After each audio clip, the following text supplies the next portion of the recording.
Recorded the cloud. Amazing. Okay, so I am so excited for today's session. We are joined by someone who I have had the pleasure of knowing for quite some time, Paul Bichet. She is the founder and chief visionary officer of the Alternative Coaching Methods. And we actually met at an adult summer camp a few years back, oh gosh, 5 years ago.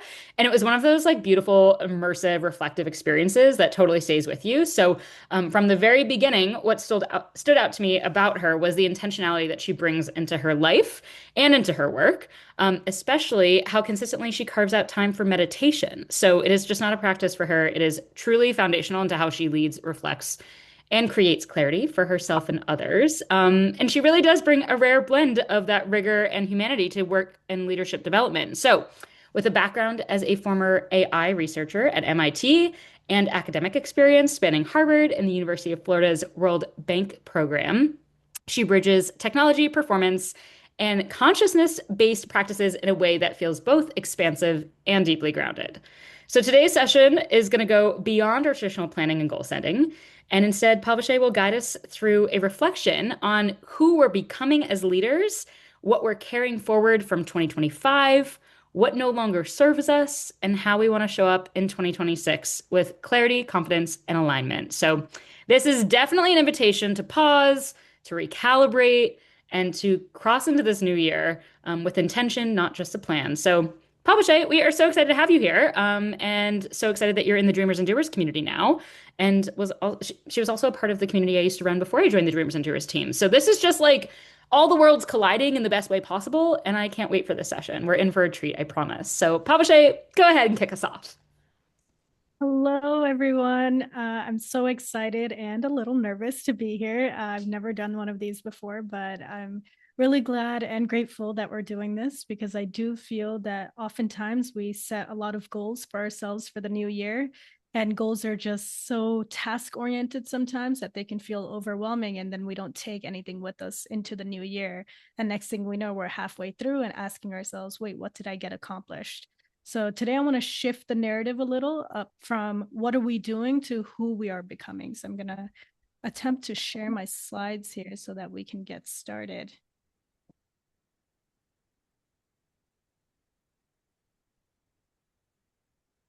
Okay, Taylor, I'm getting a notification that if I share my screen, that your computer sound will no That is longer be okay. shared. We don't need to listen to dreams anymore, so we're all good. I mean, I could Okay. listen to it all day long, but it's okay. I also have one of those. I don't know if anyone else in the room is like this, but I'm one of those people where I listen to the same song until I like truly can't listen to it anymore. My ears want to bleed. So yes, I will be listening to that on repeat later this afternoon. Okay, looks perfect. Off to you. Okay. Yes, just wanted to make sure that everyone can see my screen here. And if there are any questions, we're going to make some time for questions towards the end, or we can pop them in the chat as we move along. And if Taylor is willing to help me look at those questions, that'd be great. Thank you. All right, let's get started. So for today's conversation, the agenda will look like this. I'll go a little over about how I got to where I am and why we're doing this, what you'll learn, the difference between goal setting versus intention setting and how that's impactful, exploring your identity through core values, a sacred review of 2025, momentum activation, which will be a visualization. I'll share a little parable about your worth and value and leave you off with 3 lessons before we move into Q&A. All right, so Taylor shared, I'm the founder of Alternative Coaching Methods, where we redefine health and wealth through plant medicine. I use mushrooms and ayahuasca in particular for my high-performing clients in order to help overcome stress, anxiety, depression, addiction, or really just rumination, even at the lowest level. I often get asked, how did I find myself working in this field? And the short answer is that it took me 30 years to learn that it's not about being superhuman. It's really about realizing that being human is super. And like many, I chased success. And when I finally got it, it didn't make me happier. In fact, it left me depressed and addicted to drugs. And meditations and mushrooms helped me change my life. and brought me on this path. So today I hope to go a little deeper with you as we move into a vibrant year ahead.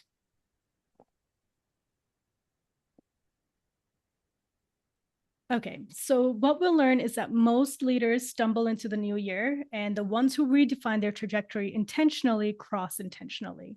The new year doesn't need to be another planning sheet. It needs leaders who are consciously deciding to become who they are. And this webinar is to close 2025 with clarity and to carry only what strengthens and serves us into 2026.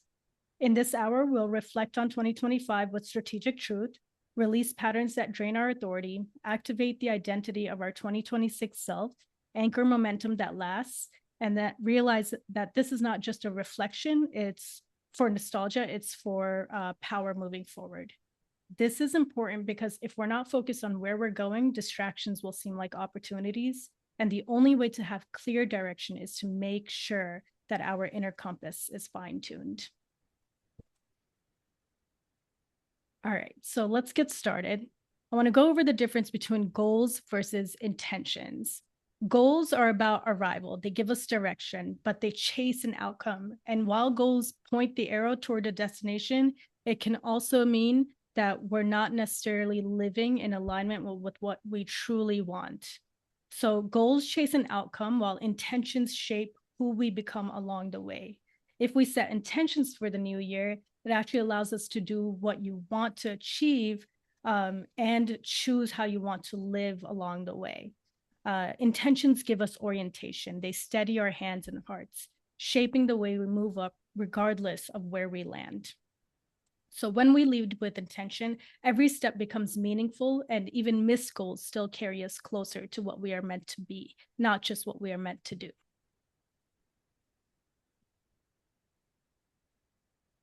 All right, so here I want to go over a few different things. Oftentimes we think we are who our thoughts and our emotions. This is not the case. I believe there was a saying that said, "I think, therefore I am." False. That is not true. You are because you are, and that's it.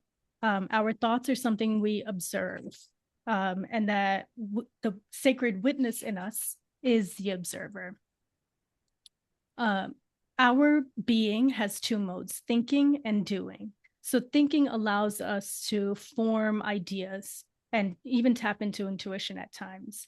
And doing is where most of us make our decisions from a scarcity mindset rooted in intentions of fear. So I want to go over a few different roots of intention. Intention can be rooted into either fear, desire, duty, or love. Fear is a scarcity mindset. Desire is usually ego-based and can also come from a place of fear. Duty is it's a form of love combined with obligation. And pure love is the intention that we come from when we truly want something.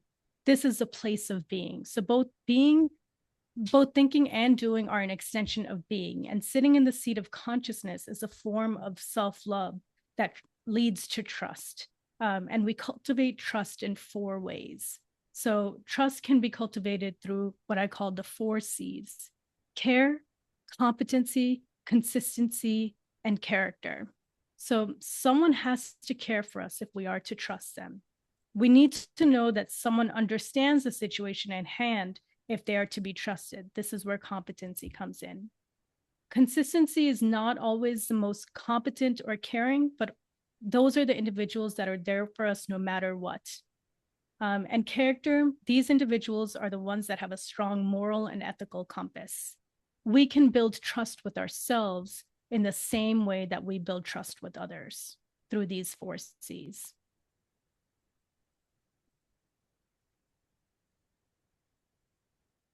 So let's do a sacred review of not just your year, but your life, because part of how we move forward is understanding where we've been.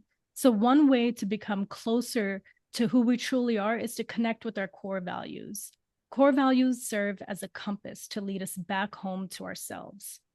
So one of the activities I like to do, and you guys are welcome to do this as we move along or do this afterwards as well, is to look at your 3 best decisions and 3 worst or most challenging decisions you've ever made and why. Hidden in these decisions are your core values. The why behind the decision will help reveal what you actually value. You might be surprised to uncover a new value. And remember, values can change, so be sure to check in with yourself routinely. And I'll give you an example from my own life. One of the values that I've come to realize is a non-negotiable for me is peace. I experienced a lot of homelessness and drug addiction as a youth.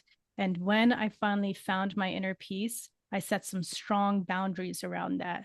So when I have interactions with individuals, I can now pair my core value of peace to whether they bring me peace or whether they bring me chaos. And if it's chaos, then that's just a strong, hard no for me.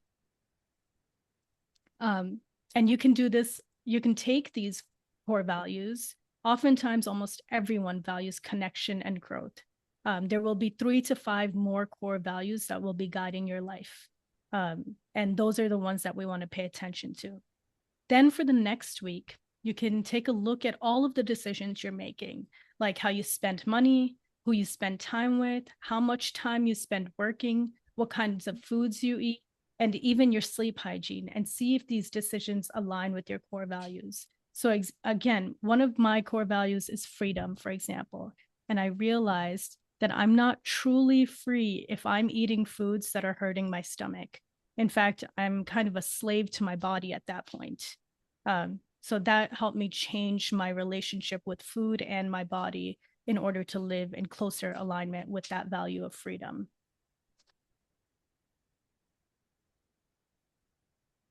Are there any questions so far? Not in the chat so far, but my eyes are peeled and I'm taking notes. If anyone has one, definitely drop it on in and I will make sure to surface it. Okay. Sorry, my dog just came into the room somehow, even though I had the door locked. So all right. So I want to guide you guys through a momentum activation. This will be a meditation. So you can keep your camera on or you can turn it off depending on what feels comfortable for you. But begin to sit comfortably in your seat and close your eyes and begin to connect with your breath whenever you are ready. Okay. Bring your awareness to calm, balance, ease, stillness, peace. You are not here to document what happened this past year. You are here to decide what carries forward and what ends now. Ask yourself, where did I abandon my own standards this past year?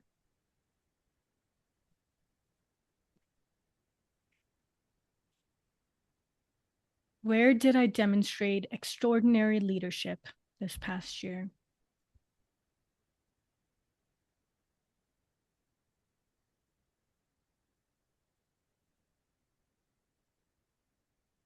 What pattern repeated and what did it cost me?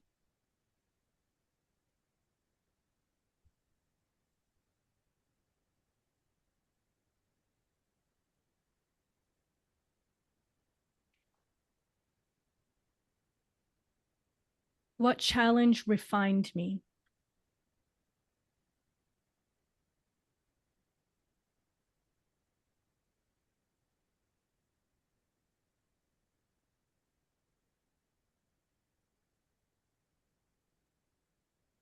What am I no longer willing to normalize?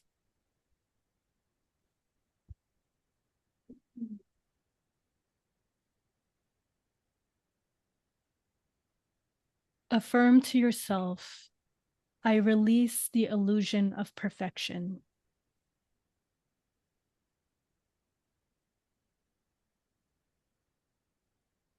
I forgive myself for making mistakes.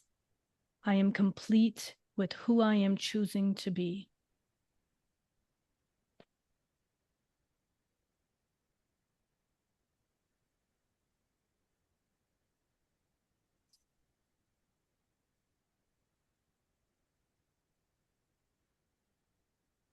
Now visualize yourself a year from now.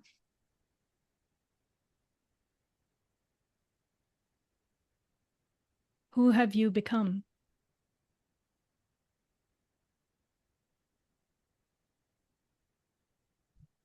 How did you lead differently?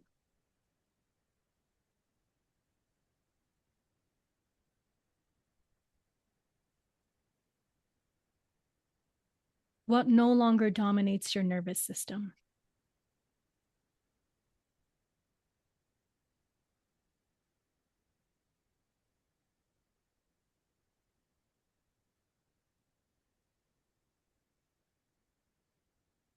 Say to yourself, in 2026, I lead as someone who knows my worth.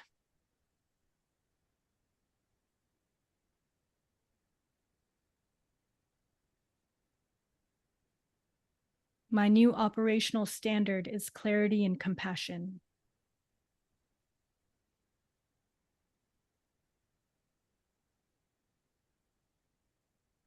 I protect my energy by setting boundaries in alignment with my values.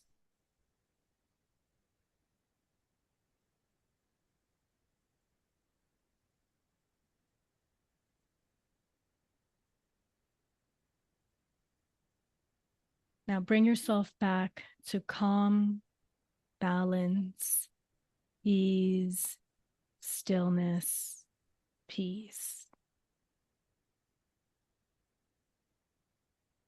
And when you are ready, you may open your eyes. I want to give about a couple minutes for anyone to write down anything that came up for them before you lose it, um, as this was a visualization to help you reflect and move forward. And then we'll go into a few minutes of sharing.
Yeah, about one more minute.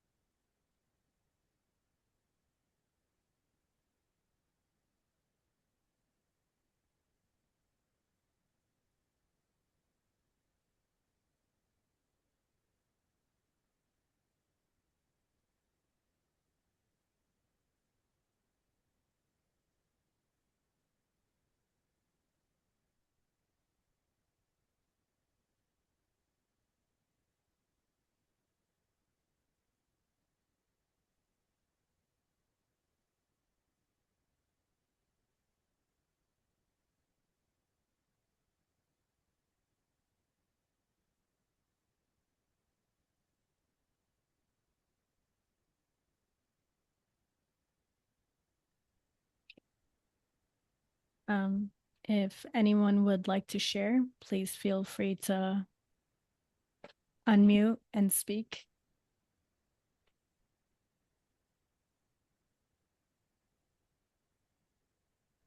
I can share. In the visualization, one thing I thought about was during a really hard transitional period, where I was trying to figure out entrepreneurship or sticking to my 9 to 5. I noticed that I'd started shrinking some. I felt like I started to doubt my own value and contribution. And it just rang to me that I've worked hard to get out of that. So kind of coming back to being out of it again. And I also realized how important community and collectivism is to me. I think that that's a core value to me.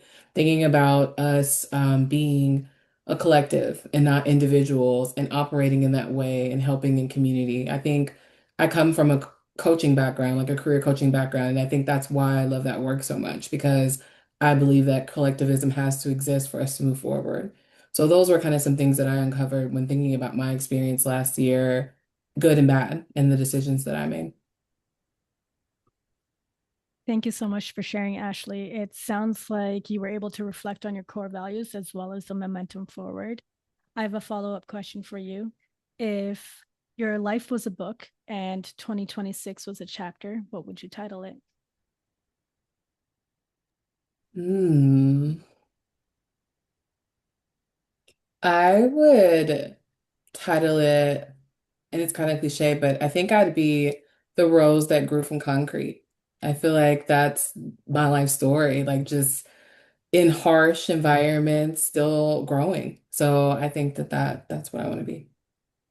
It's incredible. And what's one way you feel like you can take this value of community with you into 2026? Yeah. I think just remembering that we are all in this human experience and that we all have these emotions and things that happen. And as you said earlier, emotions aren't our being. So I think just remembering that my experience isn't unique to just me, that other people are going through some of the same things. And the more that I share, the more I can connect. And the more vulnerable I am, the more I can connect. Incredible. Thank you so much for sharing.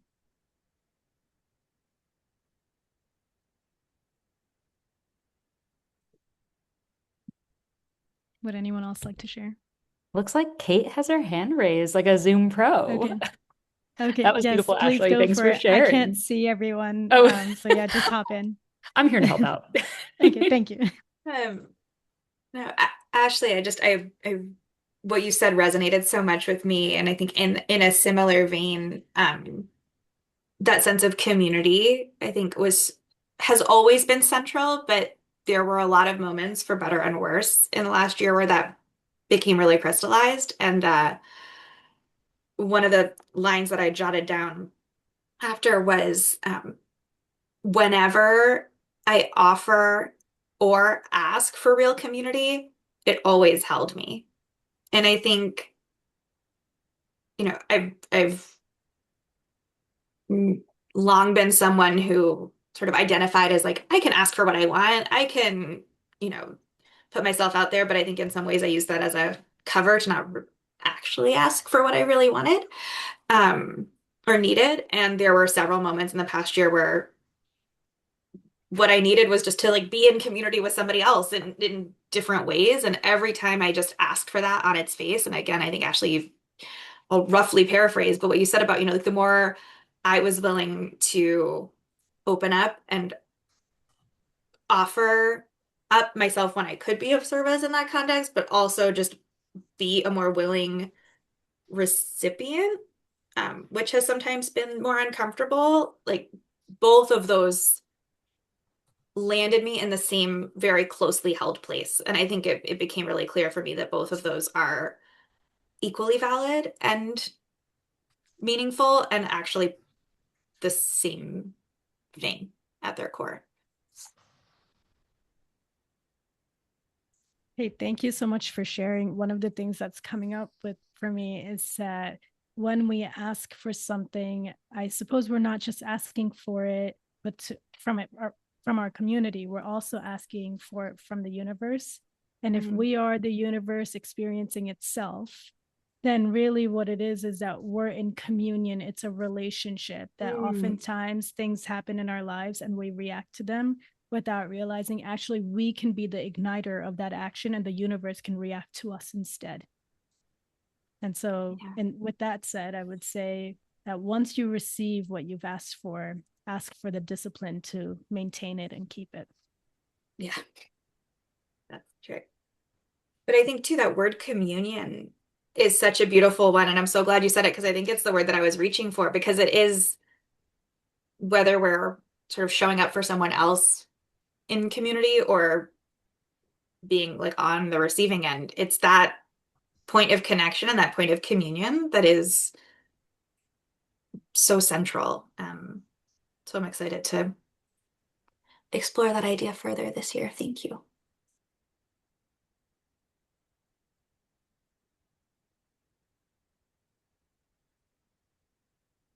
Sudha. Hi, thank you. That was really just really lovely. And sort of on a different direction from what folks have said, the community piece definitely came up for me as well, but also something that I was reflecting on was this idea that sometimes it's easier for me to say yes to things that other people want and need, like because this is my first time building a client facing business versus building out my own thought leadership. And the piece you were talking about trust, like cultivating the self-trust. Like I've taken this big leap to build my own business, but then how do I also cultivate the self-trust in 2026 that my ideas are also as worthy of investment, of commitment and discipline, especially because I'm a writer and trying to author more things and get myself out there. And so it's been this, as I was reflecting, I think I was experiencing that tension of, oh, I've started pouring into other people, but I took this entrepreneurial journey because I want to actually explore my creative self. And how do I build the self-trust to really say, like, even though these creative things aren't the pieces that are going to bring me income or aren't necessarily the things that are, immediately bringing back feedback, that, these are the right ways to move forward, like to commit to not shrinking away from my creative practice and my creative life, was something that felt like came up and across multiple questions. Why did you take the leap of faith in order to pursue entrepreneurship and your own creativity? Well, I think one just, related to you, I can say, I went on a little journey during my sabbatical, and one of the big messages that came out for me during that time was the importance of my voice, and that I had been sort of holding back on my voice. And the roles that I've had historically have required me to sort of be a voice for others versus being a voice for my story and my narrative. And so my journey into entrepreneurship was really related to wanting to reclaim my space as a woman of color, as a leader in the world, but also about freedom and wellness and taking care of my health, which is all very connected into my creative life as well. I see. Okay. So what I would say to that is both faith and fear require you to believe in something invisible, that you took a leap of faith in this invisible voice or message that you received because you believed in yourself. And now what's starting to happen is what I call the goblins. They're starting to come up. They're like, oh, so I don't know if this was a good idea. Yeah. And you, as a human being, have this incredible gift of choice. You can choose to listen to that voice, or you can choose to continue following the faith. And when you ask, how do I build trust with myself? Part of how we build trust is kind of like building a credit score with ourselves. So right now, what you're doing is learning to become the CEO of your own life. And while the way we do that is through the little decisions, not the big decisions. The big decisions are actually much easier for us to make because we know deep down in our hearts and guts, no, I have to do this. But it's the little decisions along the way that you have to remind yourself, and I'm doing this because I believe in myself. I know that I'm worth it. I know the value that I'm providing. And little by little, as you show up, that little voice, the little girl Sudha who's scared of maybe putting herself out there, will eventually start trusting the consciousness Sudha, the one that's sitting in the seat of the witness. and start realizing that, oh no, we got this. We can do this. It's just a matter of time. Thank you. That's so resonant in terms of, yeah, the big decision versus the little decisions being the place where I often find myself falling into old habits. So yeah, really resonant. Thank you so much for that. Okay, I have a follow-up question. So knowing that you are going to believe in yourself this year, how will you take this momentum with you into 2026?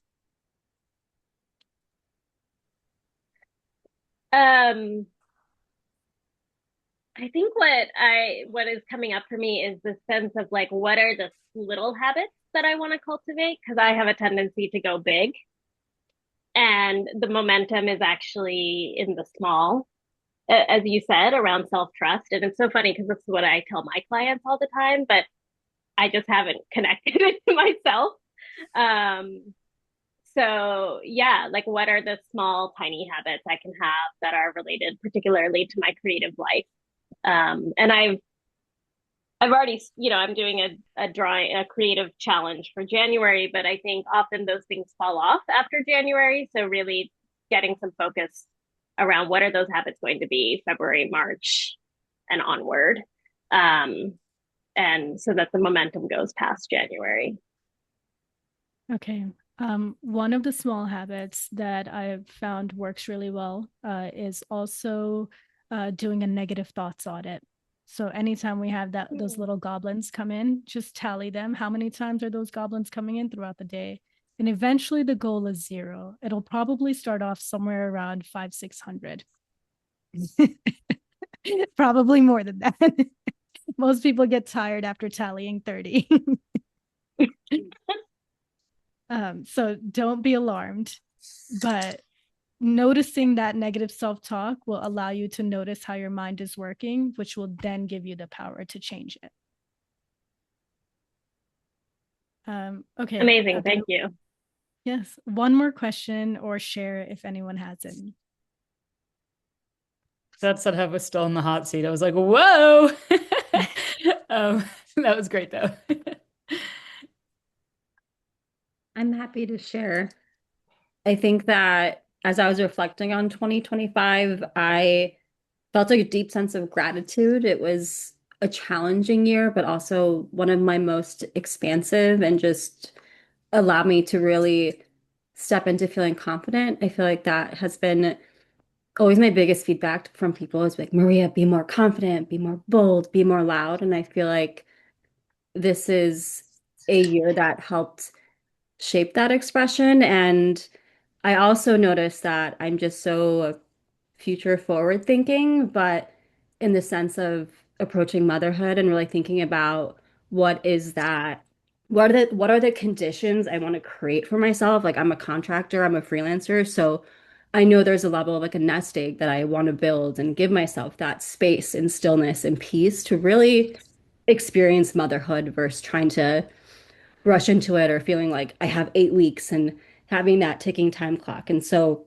really thinking about how I can shape 2026 to really nourish that and just create, I guess, yeah, create that for myself. And I feel like there's never the right or wrong time to become a mom, but I do feel called to it and I'm getting older. And so I'm like, I need to start eventually trying. Okay. Huge decision, massive goal. Motherhood is a crazy rite of passage from what I understand. I don't have children, but the fact that you grow a child, a human being inside your body, and then you push it out, and then this thing is dependent on you for years. Yeah, it's likely going to change you. So if you're ready for this level of momentum, that's incredible, and incredibly brave and courageous and beautiful. It sounds like your confidence is really shining through. Thank you. All right, I'm going to move on. I heard several things around self-worth, so I'd like to share a story with you about your value. And maybe some of you have already heard this. It's a story about a girl with a gray stone. So There's a girl who finds a gray stone in her backyard and she brings it to her dad and says, "Look at what I found." And her dad looks at it and he says, "Wow, this is a cool stone. Take it to the marketplace across the street and show it to the guy there. And when he asks you how much it is, just hold up two fingers and don't say anything." So she does as her father tells her, and she goes to the marketplace and shows the man this rock. And he looks at it and he said, "This is interesting. How much is it?" She does as her father says, and she puts up two fingers. And he says, $2, I'll take it. Then she takes the stone back to her father and she tells him what happened. So her father says, "All right, now go around the corner to the antique store and do the same thing." So she does as her father says, and she goes to the antique store. And the guy looks at it and says, this is an old stone. How much is it?" She puts up two fingers and he says, $200, I'll take it. And she takes the stone back to her father and tells him what happened. Then her father says, "All right, now go across town to the jeweler and do the same thing." So she goes to the jeweler and she shows him this rock, and the jeweler carefully inspects it and says, this is a rare gemstone. How much is it?" And the girl holds up two fingers and he says, $2,000, I'll take it. And so she takes the stone back to her father and tells him what happened. And her father says, "This is just like life. If you don't set your value, others will set it for you." So as you go into this new year of 2026, I hear several intentions around worth and value. So remember that you all took a leap of faith to be in this community, to start your own businesses, to believe in yourself, and that when setting your own worth in interactions with others, it's important to remember that you did this because you genuinely believed in yourself and what you are providing. So I will leave you off with 3 lessons that really helped me throughout this past year. These 3 lessons came to me in one of my own plant medicine ceremonies. They were actually part of 7 lessons that I received, but I figured I'll share 3. So lesson number 1, everything outside of us is a distraction. Our senses, taste, touch, hearing, vision, smell, they all pull us outwards. Thoughts or feelings about people, places, or things outside of you, also distractions. People suffer to the degree to which they're disconnected from their inner experience. Their inner reality creates the outer form. Shift your focus inward and you'll find clarity. This goes for setting intentions versus setting goals as well. Number 2, focus on your breath. Our breath is our forever umbrella when the storms of life rain down on us. Your breath is your anchor. It's the one constant from the day you're born to the day you die. When distractions take over, come back to your breath to center yourself in your inner world. One great way to do this is box breathing. Whenever you feel like you've lost control of your physiology, box breathing is a great way to regain control of your entire nervous system within the moment. So that's inhale for a count of 4, hold for a count of 4, exhale for a count of 4, hold for a count of 4, and do that about 10 times. And lastly, see things as they are. You cannot see truth in a state of overthinking, just as you cannot see your reflection in boiling water. Clarity comes when the water calms. Master your mind and you'll see the truth for what it is. And with that, thank you all so much for attending this webinar, series, workshop, meditation, whatever you want to call it. So if anyone has any questions, I'm happy to answer them now. And if anyone would like to reach out, you can do so through Dreamers and Doers, LinkedIn, or palvishay at altcoachingmethods.com. My gosh, let's just give a little confetti round of applause. That was amazing. What a beautiful way to start the year together. We'll definitely leave some space for questions. So if anyone is noodling on theirs, yeah, just get it ready. I'll pass the mic on over to you in a second. But yeah, add some confetti in the chat, some love. That was really, really beautiful. Thanks, Pavashay. And I'm going to drop a couple of quick links into the chat, including how to reach out by just literally clicking a message, and you can DM Pavashay to follow up, say how great this was, a question you have, anything like that. If you want to just like keep on staying in touch. And then we also have like I have like the little link for if you want to host a session like this, how you can go and do that. So I'll drop those things into the chat so that they are just there. But does anyone have any questions before we end this? Anything else that came up in the journaling session that you wanna bring up? I can't figure out how to raise my hand, but I have a Oh, question Kelly, it's all good. You got it. on my phone. I'm just actually really curious. I love everything you said. I took so many notes and there's a lot of gold in here. I think I have to go re-listen to the first part again. I was like, God damn, I didn't catch it all. I'm actually just really curious what your view is on microdosing versus like therapeutic dosing, and like if you use microdosing in your process. Oh, whoops. You're muted again. Oh, I just was saying, just as a general people who understand plants question. I think microdosing can be beneficial. It really depends on the circumstances. So individuals who feel like they need, especially tapering off of psychiatric medication, the microdosing can be very helpful, or even keeping the momentum after a large dose. And then there are instances where many individuals get a lot out of just 1 or 2 therapeutic doses, and that's enough for them. So it's dependent on the situation. Yeah, thanks. I kind of wonder about as an enhancement to creativity. That's probably my specific question. Oh, it can definitely enhance creativity. I would say it opens up channels to access all of your unconscious materials. So while you can tap into creativity, you can also tap into a lot of any of the areas you've been avoiding in life. So creativity usually comes when the chaos comes. So it's important that we address the darkness, the chaos first, so that there's room for the creativity to flourish. Do you have a practice by which you invite that chaos to show itself? Or you know what I mean? It does, or do you just trust that whatever comes up is what needs to come up? I think it's a little bit of both. So I have a practice to allow whatever needs to come up to come up. So I'll usually sit in silence. I'll focus on my breath, and within a minute, likely, your mind will start doing its thing where it'll swing from thought to thought. And it's important that you pay attention to what the thoughts are. Because in between all of those task-oriented thoughts will be old memories, will be old hurt feelings, any resentments, judgments.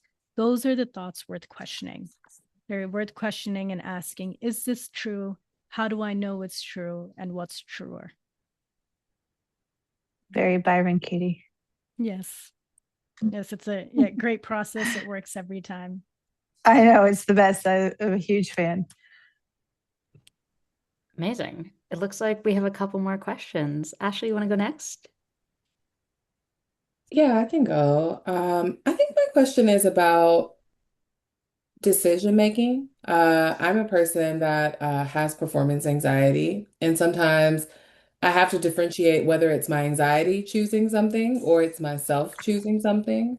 So I don't know if this is anything you've ever coached people with, but just like when thinking about your own being and decision making, like how do you differentiate sometimes when you have things like anxiety or doubt and those things? Um, this is a great question because you're absolutely right. Anxiety or doubt can definitely hinder the decision-making process. But with time, that does become clearer and clearer. I think if there is anxiety, it's worth questioning. What is this anxiety around? Why is this coming up? Usually what's likely happening is that there are what I call the gatekeepers. These are the little managers inside that are the perfectionists. They're trying to make sure everything's okay. They want to be validated. And when those managers or gatekeepers kind of don't succeed at protecting our inner child, our goblins, usually the saboteur, they come in and they start telling us, fuck it, fuck everything. I'm just gonna smoke weed, eat a bunch of junk food, and binge watch Bridgerton on Netflix. And I'm not gonna move. And I don't care if my emails are coming through or not. And when that starts to happen, it's really worth asking yourself, what's happening here? Which part of me felt wounded or threatened? So much so that now I feel scared to move forward. Thank you. That's helpful. I consider myself really self-aware. So sometimes I'm like, which is it? What's going on? So it's really helpful to think of it from that lens. Yes. And oftentimes when we're in the headspace of like seeing opportunity everywhere, that can also lead to paralysis by analysis. So Mm. just to check in with yourself, this is where your core values really come in handy to ask yourself, okay, there are all of these things I want to do, but will they all bring me joy or alignment with my core values? Thank you. Amazing. And Sudha, I think you have a question too. Yeah. I was curious if you could talk a little bit about sort of your perspective on the connection between meditation or plant medicine and community and kind of collective, because I live in the Pacific Northwest and a lot of sort of the tech bro world has made it very much about this interior focused, single person focused, trying to kind of optimize their personal life. And um yeah, so it's been one of the things that's made me sort of reluctant to be part of some of the communities here. And I'm curious to hear more about sort of your approach to that, how you think about it. And particularly as there's sort of the rise of kind of a secular approach to both meditation and plant medicine. I can only speak for myself and my own personal experience and what I've seen in others as well. For me, going down this path has become a sacred and sanctimonious relationship in many ways, that this is something that I view as divine. Now, that was not the case when I first came down this path. In fact, I reached for mushrooms as an escape. I was going through withdrawals after quitting Adderall, antidepressants, nicotine, and alcohol. And I reached for them because I remembered them being a fun time at the beach with my friends 10 years prior. And when I took them, that's just not what happened. It was 20 years of all of the things I had avoided come in, like, into my view within 5 hours. And it forced me to take radical responsibility. It was that experience that led me to ask myself, so what am I going to do? Sit around and cry for the rest of my life, or get up and do something about it? And one of the things that I received in that experience was that I needed to sit alone with my thoughts more often. And that led to all of this self inquiry and meditation. So, in a way, mushrooms did help me lead to meditation. And I did a lot of that work on my own. With that said, I do believe in the community aspect as well. We have group retreats that we do. So they're 6-week programs in the group container. And part of what's so valuable about that is the community aspect, that people learn from each other. And what we realize is that we're not alone. We're not doing this alone. That's the biggest myth that I hear so many people say, I feel like I'm the only one going through this. And that's just not the case. We're so similar in many ways. So the community aspect is important, and the ceremonial aspect, because in many ways, ceremony is a rite of passage from your previous life to the next one. Like it's a death and a rebirth. Thank you. Appreciate that.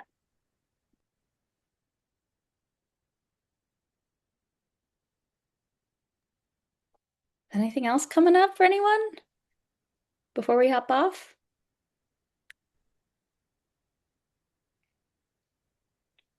This was such a great session. Thank you so much for hosting. It felt like a deep breath. I mean, I took a lot of deep breaths during this, trust me, but I feel like it really did feel like an embodiment of a deep breath. And just, yeah, so grateful everyone took some time out of the beginning of the year, out of your January to come and meet. I know that this is the first week back into full swing for a lot of you, whether, you've got kids at home or you're working or whatever the things are. So to make time, especially in this week, is a special week to kind of carve out time. And there's always stuff going on at the beginning of the year, you know? Yeah, there's so many quotables today, right? I feel like I always joke, I'm like, I feel like I need like a throw pillow collection with like needle. I need to meet someone who needle points really well and makes me like a throw pillow collection where I can write down all of the amazing quotes that people say on, on these Zoom calls. There's so many good ones. And then one day my house is just gonna be all needlepoint pillows. I don't know why that's the thing that I want to gather, but it is. I'll have an office space that's all pillows, and we can all hang out on one of those like giant couches. But anyways, anyway, I have so many, Erin. All right, it was so good to see you all. I'm going to drop one more link in the chat, which is as we start off the year, if anyone is feeling like they need a little bit of a compass for how to engage with dreamers and doers, with this collective, with this community, this is the link for my little group calls that I do. I invite everyone to pop onto those every few months because things change. What's going on right now might be different in a couple of months from now. So if you want to create a little bit of a compass of what to say hell yes to in the community, who to connect with, which opportunities to say yes to in 2026, that is the way to get on the call with me directly. So it would be fun to see you. But Paul Vache, thank you again so much. And to everyone else, Thank happy you. 2026. I will see you hopefully at another event soon. And I'm always a message away if you need anything. Bye, crew.